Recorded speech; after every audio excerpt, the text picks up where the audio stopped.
Naaresto ang number 1 regional level most wanted person ng Police Regional Office Cordillera Administrative Region para sa first quarter ng calendar year 2026. Sa isang joint law enforcement operation na isinagawa noong January 17, 2026 sa Barangay Pagala, Bukay, Abra. Kinilala ang suspects alias na Guillermo. Ang pag-aresto ay isinagawa ng mga tauhan ng 11 Special Action Battalion ng PNP SAF na nagbigay ng tactical support sa Bukay Municipal Police Station, Abra Police Provincial Office at iba pang unit ng Philippine National Police. Isinagawang operasyon sa bisa ng warrant of arrest para sa kasong murder at paglabag sa Republic Act No. 7166 kaugnay ng COMELEC Resolution No. 11067 na may criminal case numbers 1888-B-2025 at 1889 na inisyo noong August 28, 2025 ng Regional Trial Court, 1st Judicial Region, Branch 58, Bukay, Abra. Kasalukuyang nasa kustodiya ng Bukay Municipal Police Station ang naarestong suspect para sa kaukulang dokumentasyon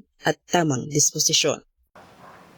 At mula dito sa Headquarters sa Fort Santo Domingo, Santa Rosa City, Laguna, ang tahanan ng inyong tagaligtas. Ako ang inyong PNN Correspondent, Patrolwoman Cherilyn Kalumpita, alagad ng batas, tagataguyod ng Balitang Pulis.